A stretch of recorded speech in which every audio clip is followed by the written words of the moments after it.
Hello, listeners, and welcome back to another episode from Medical Imaging Matters, a podcast series from AHRA, the Association for Medical Imaging Management. My name is Jason Newmark, AHRA's Executive Director and your host. I'm extremely excited to share that we've once again partnered with our friends at Imalogics to share an episode from their podcast series, Frame by Frame, Rethink Imaging. In this particular episode, Chris St. John, the Vice President of Programming and Engagement, will speak with David Larson, the Director of the newly created AID Lab, that's AI Development and Evaluation Lab at Stanford University in California. Specifically, they will talk about Dr. Larson's drive to implement peer learning versus just traditional peer review processes for radiologists. For medical imaging administrators, this is not just a clinical conversation. Dr. Larson will share how peer learning promotes a culture of safety, improves operating efficiencies, and helps support radiologists in ways that will reduce burnout and strengthen retention. Further, and in the end, this enhances the quality of an organization's medical imaging services and the strength of the clinical, technical, and administrative teams. We hope you enjoy the show, and we thank Imalogics for sharing this episode with us. I went down the path of kind of a traditional score-based peer review, and we brought it to the conference, and it turns out we were talking in this conference more about the score than we were about the case. And it was a very adversarial type of conference. And someone said, that should be a 4. No one should ever miss this. And then I would see people would write down the case number to see, number one, who is the idiot who missed that case? Or number two, was I the idiot who missed that case? So in concept, in theory, it sounds like it makes sense. In reality, it doesn't. So at Cincinnati Children's, we completely redid the way we thought about it. We tossed scoring out altogether. Welcome to Frame by Frame, Rethink Imaging, a podcast by Imalogics. Here, we explore the intricate world of medical imaging, aiming to dissect the field and inspire both professionals and curious minds alike. I'm your host, Chris St. John. Today on Frame by Frame, Rethink Imaging, we are so excited to welcome back to the podcast Dr. David Larson, the Director of AI Development and the Evaluation Lab at Stanford University School of Medicine, where he is monitoring the performance, ensuring the reliability and the effectiveness at AI. He is living at the intersection of AI and quality. So, over his 11 years at Stanford, he's led education, clinical operations, and performance improvement. He really brings a systems thinking approach towards advancing healthcare delivery. Dr. Larson is also a seasoned pediatric radiologist, having served at Cincinnati Children's Hospital and as well at the Utah Radiology Associates. His work in dose optimization, patient safety, and technology has placed him at the forefront of radiology and medical imaging, earning recognition for transforming both education and patient care. Today, we are going to focus on one of his most influential contributions, shaping peer learning as a transformative alternative to traditional peer review. Welcome back to the show, Dr. Larson. Thanks so much, Chris. Great to be back. I feel like we just need to set the stage a little bit, right? So at RSNA in 2017, you had a hot topic discussion where you described peer learning as a fundamentally different paradigm from peer review, anchored in feedback, anchored in learning and improvement rather than just numeric scores.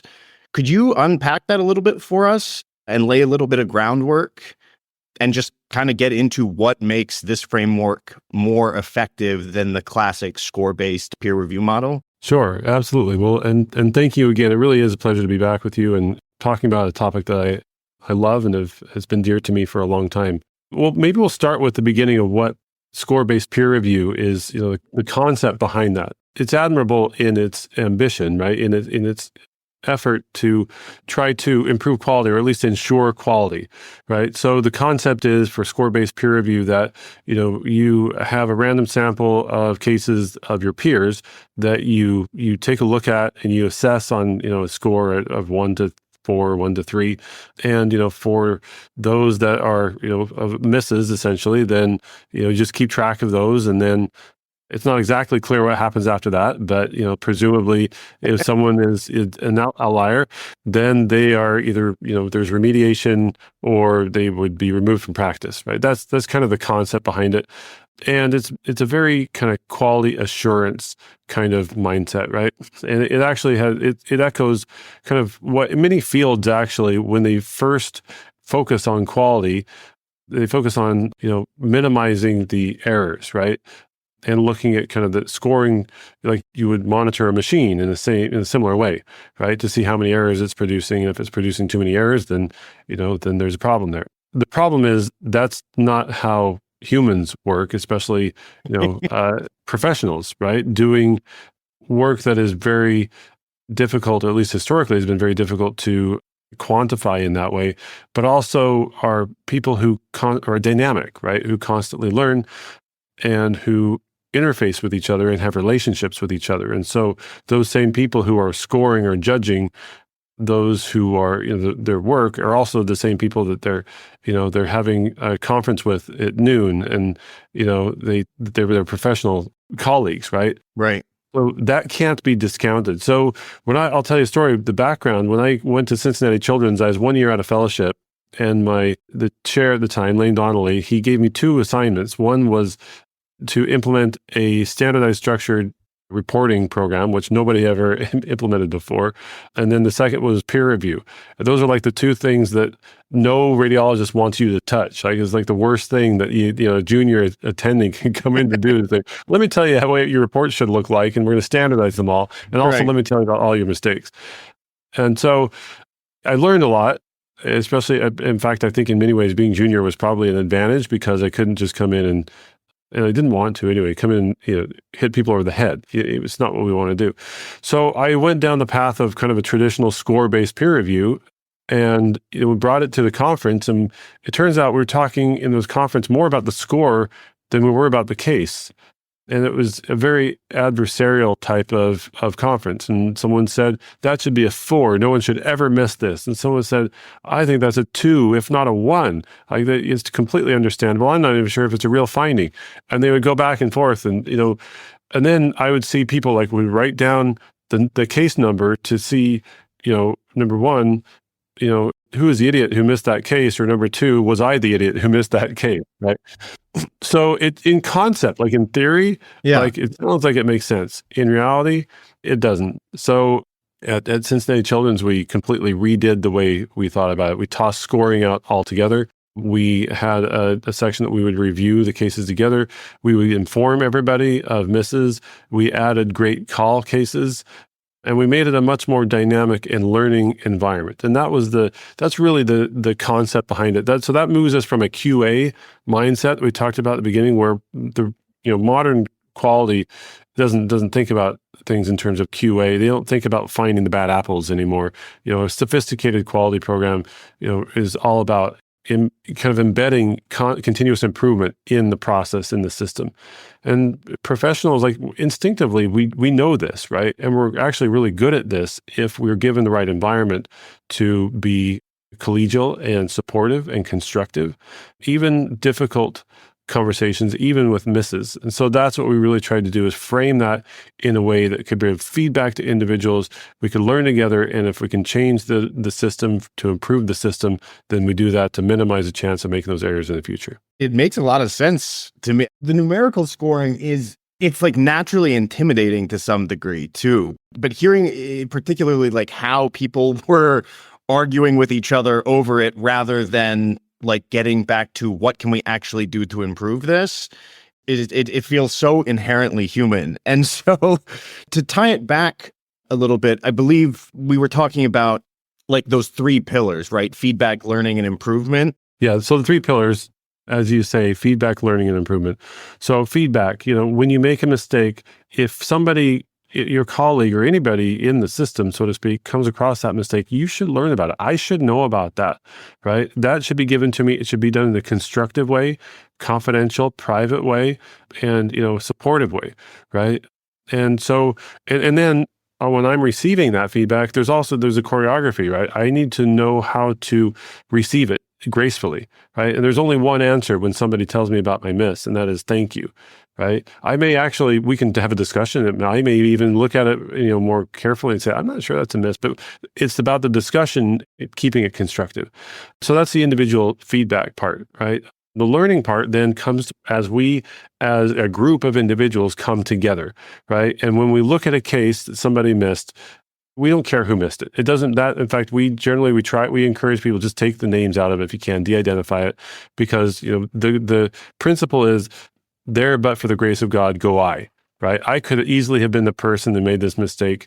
I know whether I was or not because I would never go into a conference without having already been given the feedback, but it could have been me. And now let's learn about what we can do to not, make that mistake, or strategies that people use to improve, what they learned, what the experience has taught them. And then improvement is actually something that is really important. And it's been a really gratifying part of this, where sometimes the human is the last person who catches all the misses, and sometimes they don't catch it, and then you look at it and say, well, it was human error. But in reality, there were a lot of things that could have happened to set that up so that it wouldn't have been an error in the first place. So it wouldn't have been missed.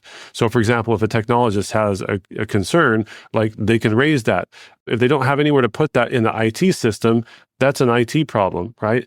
If a protocol is not done so that the image quality is optimized, and I miss a finding that is more subtle than it needed to be because the protocol wasn't optimized, we need to go fix that protocol, right? If somebody wasn't available because of scheduling, because we didn't have the right expertise available, and I was now reading out of my depth, that's a systems problem, right? So the whole thing is all about learning. So if you get out of the mindset of, let's go and look at that bad apple, right, and say, how many misses did that person make, and change the whole frame to say, let's not worry about that. Let's worry about how we can get together as individuals, as a group, and as a system.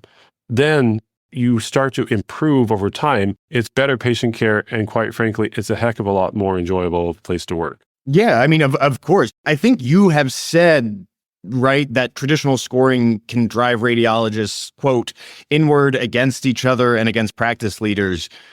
I mean, after seeing different departments kind of transition from score to these peer learning discussions, have you observed these sort of, like, either a positive, surprising cultural change within these institutions? Oh, yeah, absolutely. In many ways, it's actually easier. In most ways, it's easier to go from score-based peer review to peer learning than from no peer review to peer learning.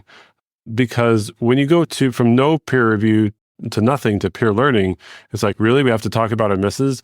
But when you go to score-based peer review, people they're already trying. These are people who take what seems to be logical and apply a framework. And you're almost always well-meaning individuals. Everybody usually is well-meaning. That's why it's like this Greek tragedy, right? That all these well-meaning individuals that end up, because of their good intentions, end up actually causing harm, because there's fundamental dynamics underneath it that's not accounted for by the way that they approach it, right? So when they now move from that score-based peer review into peer learning, it unleashes what they've been wanting to do really in the first place, and that is to truly learn, review cases, and it changes when a miss, when you put people on the defensive, you are adding insult to injury, right? Inherently. It's the design of the system adds insult to injury.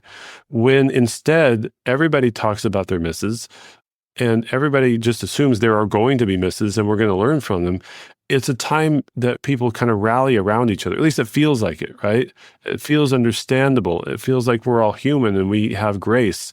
And the administrators may even have grace and recognize that, that this is a human endeavor, and that's a good thing. And almost always, for the most part, that's the magic of it. That's why it works so well, is because you have people, brilliant people who are incredibly dedicated. But every once in a while, when it doesn't go, you miss it, when there's a missed case, well, then let's learn from it. And if you use that humanity, you use that group dynamic in a constructive way, rather than to find, to kind of ferret out the bad apples, so to speak, it changes the tenor, right? And I witnessed it at Cincinnati Children's, and I've witnessed it at many places, and we hear the same thing when people say they switched over. It takes more work to run a peer learning program, but the culture change is impactful. Yeah. So you wrote a paper, Transition from Peer Review to Peer Learning, in which you detailed like some early hurdles, such as legal discoverability feels, data overload. Which of those challenges do you think are the toughest for, new adopters who would like to take this on in the future? And which do you feel like can be solved by like tweaks to workflow or technology or AI? Yeah, great question. So I think there's kind of two steps. One is getting over the hurdle of, and it's usually local administrators, allowing you to move away from a score-based peer review program into a peer learning program, because it's a different paradigm. And for administrators who are used to looking at numbers, like that feels really scary and counterintuitive. And it feels like they're also often kind of used to people trying to game the system. It feels like people are trying to game the system. But almost always when, they look into it, if they're well-meaning and have an open mind and have, reasonable trust in their radiologists, then what they find is, number one, lots of other people have done this. And number two, like we're not trying to pull something over. We're not trying to be lazy. We're not trying to get out of something. We're trying to free ourselves from the shackles of this, quite frankly, toxic and poisonous construct. It wasn't intended to be that way, but it's just the outcome of it, right? So it's having that's the first hurdle. And once you get over that, then it does take more work. And that's usually the hardest thing. Is it requires somebody to actually go through the cases that were missed. It requires to look at them, assess them with some consult with people. It requires providing feedback in a confidential and supportive way. That actually takes time to do that, right? It requires preparing the cases for a conference and then having that discussion, everybody coming together and meet together and review. So it's really about the time. And I would say we could use additional tools to help with a lot of kind of the details of gathering that information and keeping it confidential, right? That most tools are not able to do that. And when they do, quite frankly, a lot of the IT developers, they don't understand like some of those nuances. They don't understand like how critical it is to never, ever accidentally reveal the identity of the person who made the miss in a conference, right? So you have to build a tool that will facilitate that. So yeah, those are the main things, but they're totally doable. And if you streamline it, it actually doesn't take a whole lot more time. And it tends to be like some of the most beneficial learning that practices do. You can we've had practices who've got CME credit for it, practices where people come in on their days off to go to this meeting because it's their most valuable meeting of, the whole practice or the whole in their department. Do you have any advice for folks who would be looking to streamline like that? There are some IT tools that can help. For one, I'd say mainly if you're looking to streamline or if you're looking to do anything with your peer learning program, there are lots of other people who have figured this out. We have a committee at the ACR. It was founded by Jen Broder, the peer learning committee. Jen Broder started it at she's at Leahy Clinic, and now Rich Sharp, who's done just a tremendous amount of work first when he was in Kaiser in Denver, and now leads this nationally as he's transitioned over to Mayo Scottsdale. And there's a whole community around this. Lots of people who have gone through the journey of having those conversations with their administrators, of setting up something that is feasible, of working through all those, all kinds of challenges. And the community is like unbelievably willing to help. Like these are the people who have like made this their crusade, right? This has been their passion for so many years. And to see it come to light, there's nothing that we love and they love more than somebody calling up to say, hey, I'm trying to set this up. Do you have any advice? Like, absolutely. We'll get you started.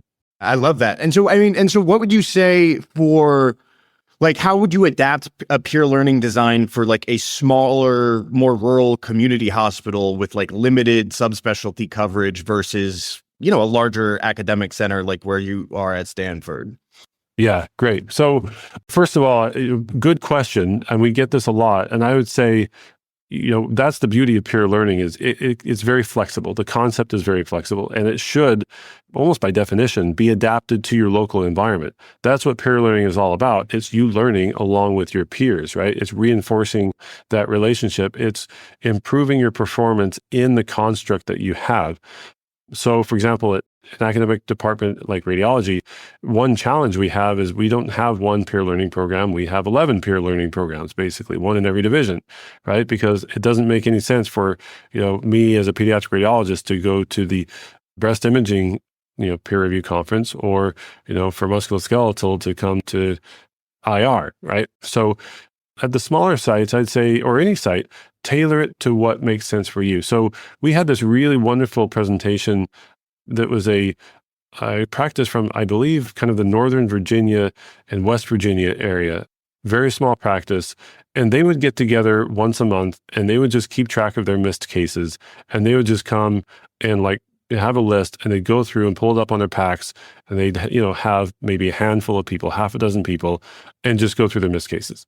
And great. Yeah. That's it, right? Because that's plenty to get you talking about, here are things that we missed here, and then they would also provide feedback. They let people know, when you're in a small group, you can't de-identify it anyway.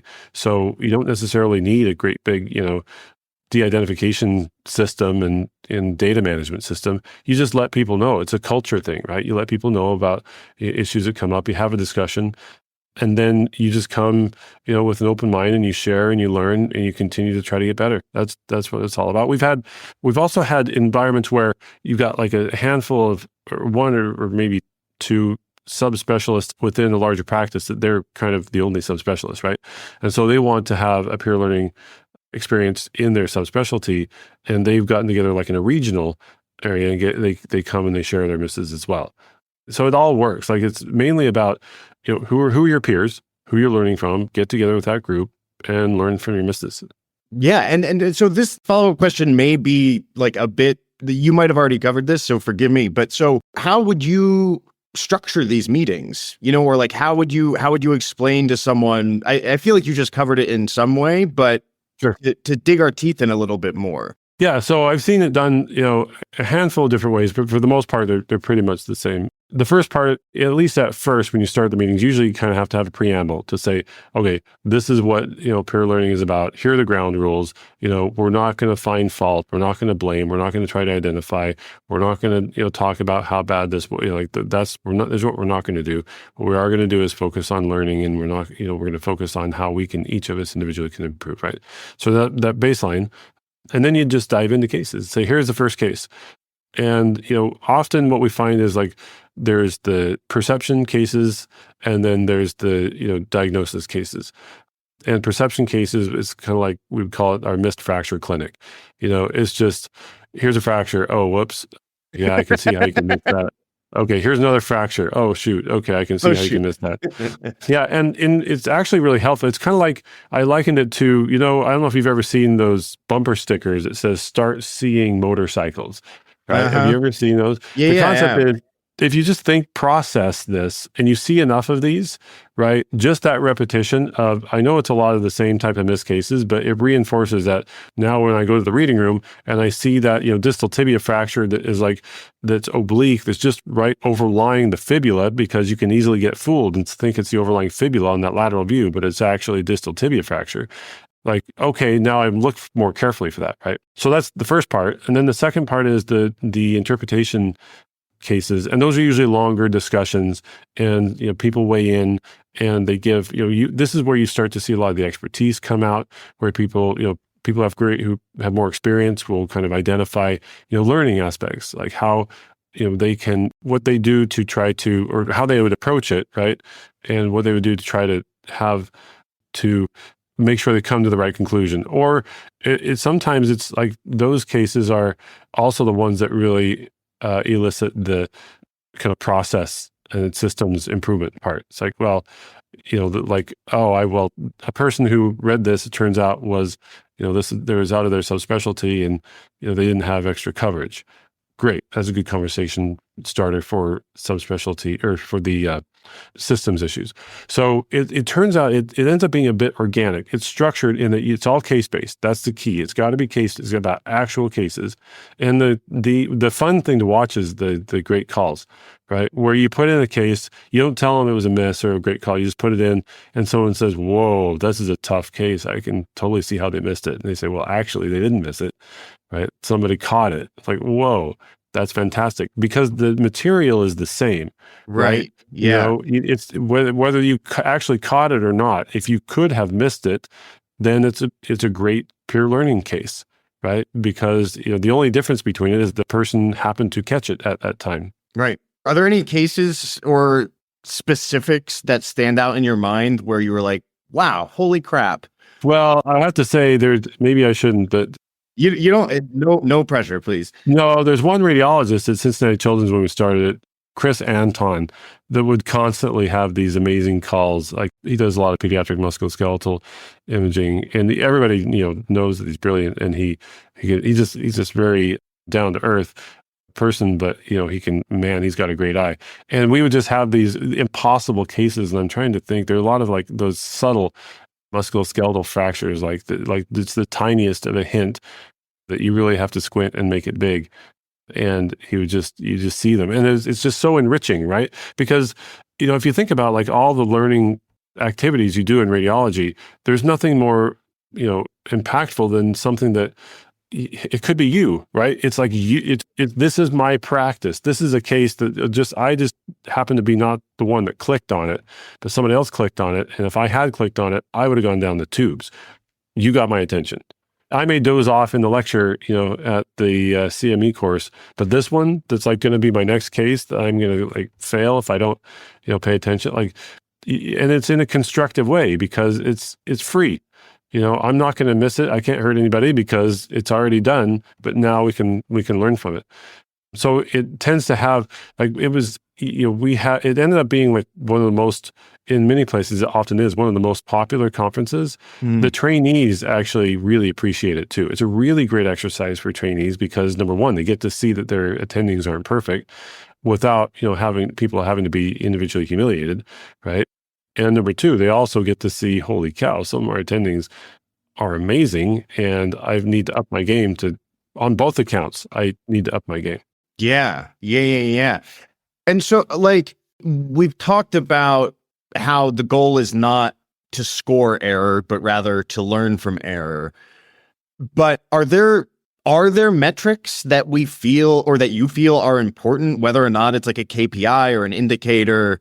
Is there anything else that you're trying to track to process that these sessions are driving change, or is it truly just like rooted in conversation? Well, it's a great question, and one we get a lot. We really emphasize that the main measure is participation. What you're trying to do is foster an active, healthy, participatory dialogue, right? Where you have people who are active in submitting cases. There's psychological safety. So that's one aspect of one measure of psychological safety is when people are submitting cases. In fact, I would say the best sign of a mature peer learning program where there's true psychological safety is when they submit their own misses, right? Mm-hmm. Then they clearly now they're comfortable that it's not going to be used against them, right? And then otherwise, it's also, you can look at the improvements that come out of the program. But in terms of, calculating, some KPI about how some performance KPI, they're not right now. Yeah. Not at this point. Now, I will say, well, actually, I'm going to say that with a caveat, 2 caveats. One, there's what you often see with a peer learning program when it becomes more mature is you sometimes see a campaign. That's what some people would call it, right? Where there's a theme, these themes start arising. You start to see misses in the same types of misses. So one that was really impactful for me, this was incredibly impactful, was at Cincinnati Children's Hospital. We had several cases, actually 3 cases where the PICC line, the PICC is a peripheral indwelling central catheter. So it's pretty common that people get this catheter for chemotherapy infusion or something that lasts for a long time. And so the catheter tip, you want to put it right above the heart. It goes centrally, but you don't want it in the heart, right?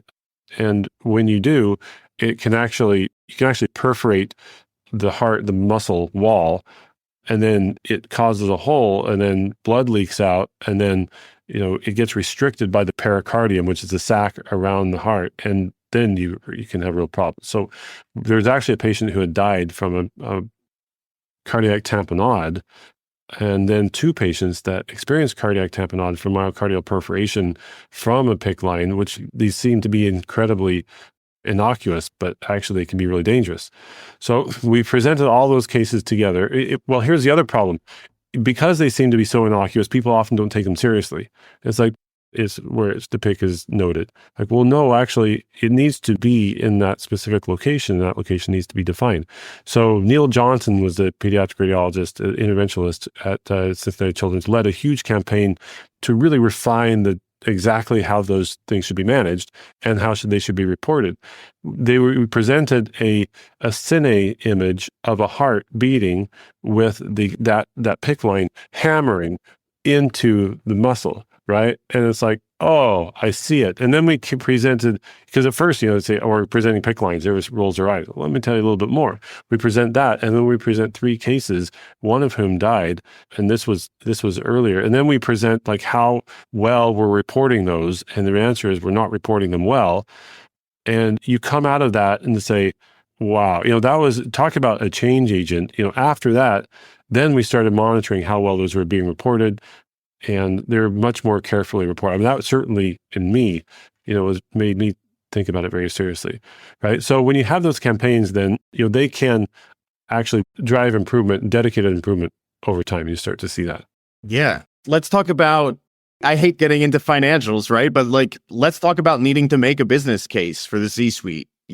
Hospital CFOs, I feel like, are naturally going to ask for, some sort of ROI or some sort of proof in the pudding when confronted with a quality initiative. How would you frame a business case for peer learning if leadership is so focused on, the dollar value? I personally struggle with this one because it's hard not to, quite frankly, to get a little emotional about this, because sure. I think if your purpose is to make more money from peer review, I think you're approaching it wrong. Personally, I think you're in the wrong business. Yeah, valid. I think that we ethically, that is actually the core of what we do, which is continuous improvement of excellence in the care of our. It does have it's continuous improvement. So I would say to any CEO, if you have any care at all about continuous improvement, well, there you go. What often happens is you find that workflows were not managed well. That gives you an opportunity to change your workflow, right? Or manage it. You find out that there are other problems, that you were putting patients at risk, or even talking about the legal liability. I mean, there's all the cases that you can never quantify that you didn't hurt people, you didn't get sued because you're keeping people at the top of their game. It's also the culture. It creates a better culture to recruit and retain people. It decreases burnout and people checking out.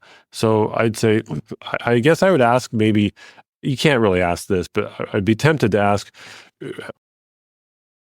what is the dollar denomination that you put on your culture as a CEO? Yeah. And if your answer is, well, we don't care about it, it's all dollars, and it's like, well, why are you in healthcare? I know that's a bit, you may be a bit cynical, but whatever dollar value you put on culture, use that number and apply that to peer learning. I think that's a great answer.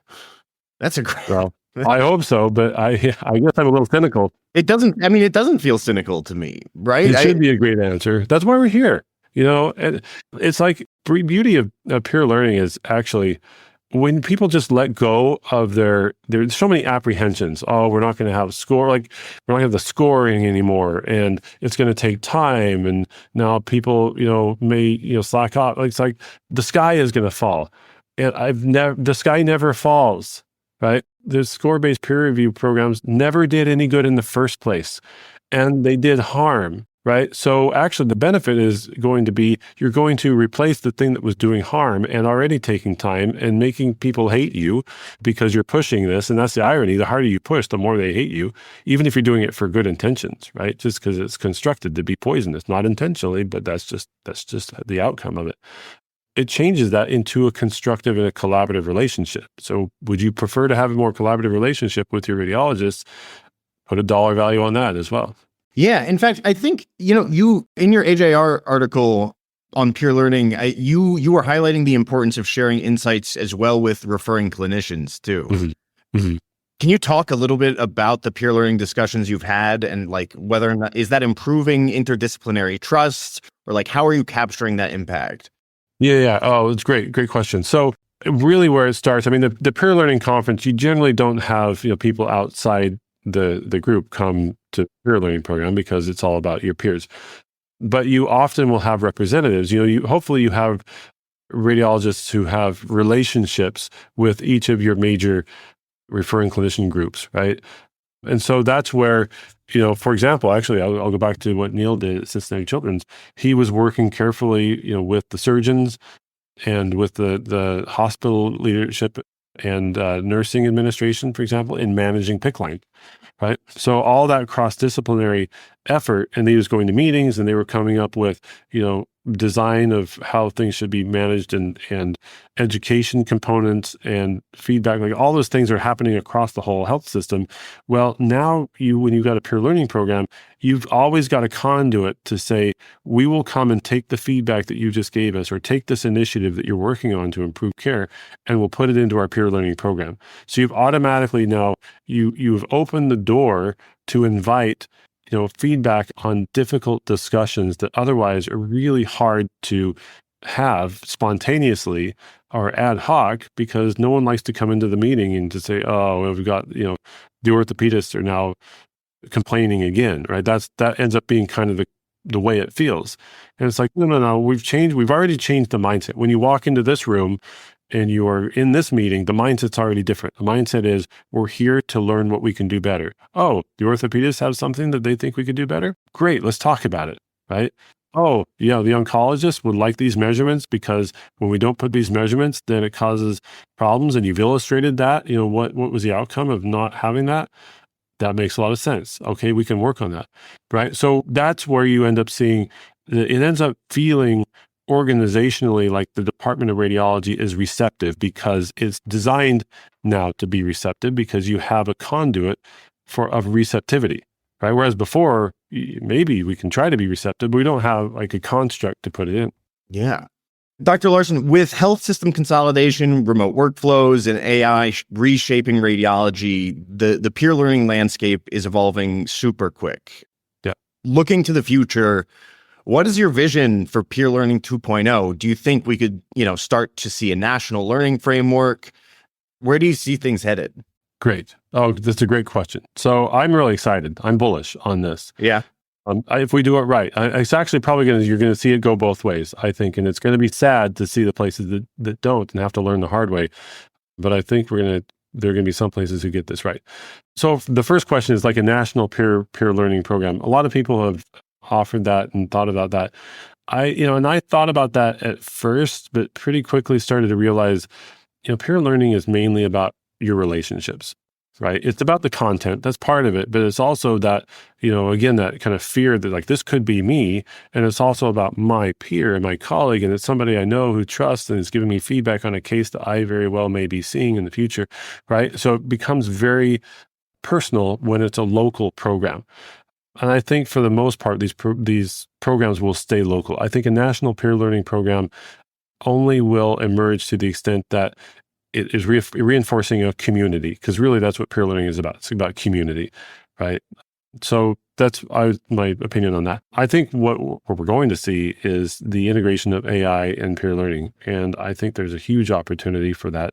If programs that have a great peer learning program in place, again, already have that conduit. And now when you can add, quantitative assessment, you can add a lot more cases that are being brought to your attention, the learning can go way up.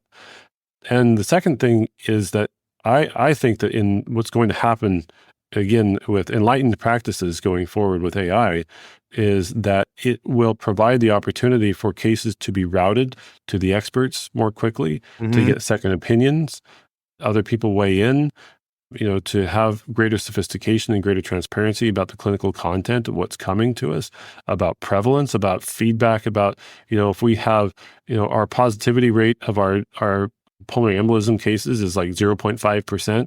Let's have a talk with the emergency physicians because, we're over ordering, right? I think we're going to see a lot more information that's coming out, and we can use that if we decide to become better colleagues, to operate more as a system and more as teams, right? If we can learn to move beyond being isolated, independent operators who can never be told anything, and never work with anybody else, to actually working together as a team, I think those are going to be the practices that thrive, and they're going to be practices that people are going to want to work in if they do it well.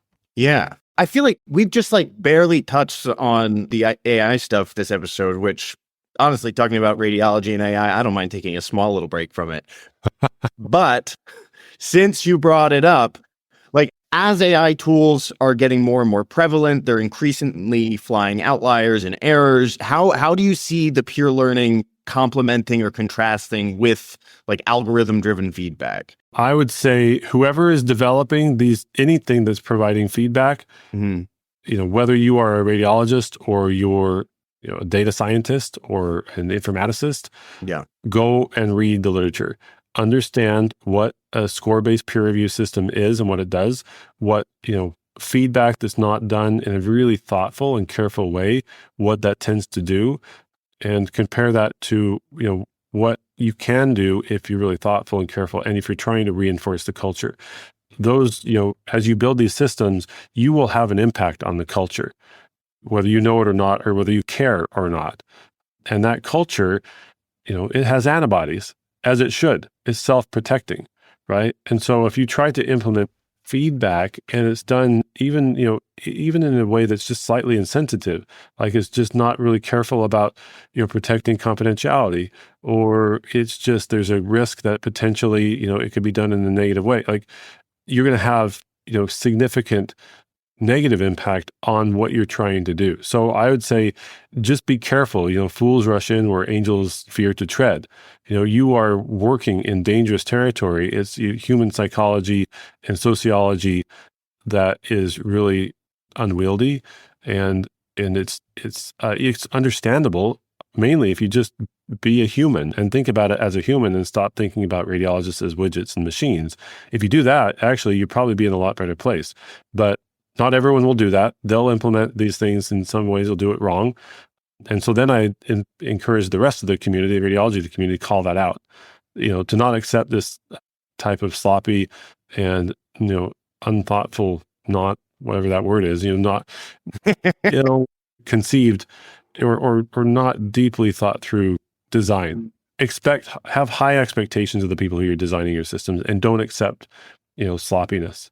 The technology may be wizardry, but it may look like it's magic. But if it has a negative impact, it doesn't matter. It's not thoughtful. Yeah, some very wise words there. Okay, that's it for today. Thank you so much for joining us here on Frame by Frame. Once again, Dr. Larson is the Director of AI Development and the Evaluation Lab at Stanford University School of Medicine. Dr. Larson, it has been my pleasure to have you back, and I can't wait to talk to you again. Awesome. Thanks so much, Chris. It's been a real pleasure for me too. Thank you so much. Frame by Frame Rethink Imaging is brought to you by Imalogics. Here, you'll find engaging interviews with thought leaders, experts, and patients, sharing stories that showcase the transformative power of medical imaging. To discover how Imalogics is rethinking imaging and healthcare, visit imalogics.com. Be sure to subscribe to Frame by Frame Rethink Imaging on Apple Podcasts, Spotify, or wherever you listen. And from all of us here at Imalogics, thanks for tuning in.